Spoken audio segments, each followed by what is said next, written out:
แม่นดิเป็นของแค่ครับพิเศษของแค่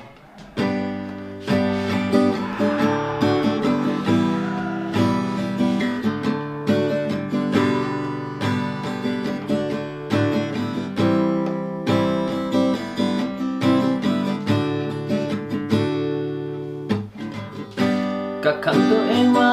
ในห้องเล็กๆเพื่อดับจิตใจที่ร้อนรนแต่ยังบ่พ้นวกวนเรื่องเก่าในวันที่เจ้ากับเขาเฮ็ดอ้ายไว้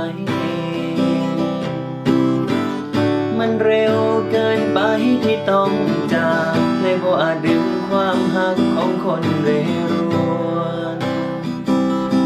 ดึงจนโดนเจ้ายังทิ้มไป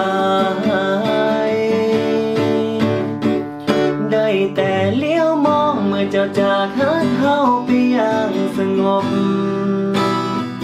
เมื่อเจ้าได้พบความหักครั้งใหม่กับคนที่ดีพร้อมทิ้มไว้แค่คำว่าจบสิ่งบ่อาจลบจากใจที่เจ้ายอมถึงบ่พร้อมสิยอมเจ็บที่เสียเจ้าไป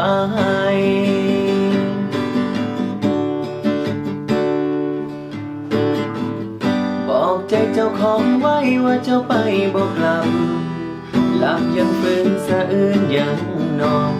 ถึงภาพยังร้อนคิดถึงตอนที่สองเฮาในวันที่เจ้ากับเขาเฮ็ดอ้ายไว้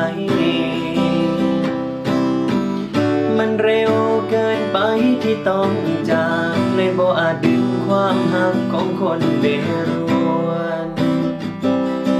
ดึงจนดวนเจ้ายังทิ้มไปได้แต่เลี้ยวมองเมื่อเจ้าจากหาเขาไปอย่างสงบ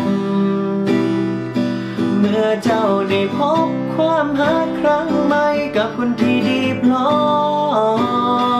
มทิ้มไว้แค่คำว่าจบสิ่งบ่อาจลบจากใจที่เจ้ายอมถึงบ่พร้อมสิยอมเจ็บที่เสียเจ้าไป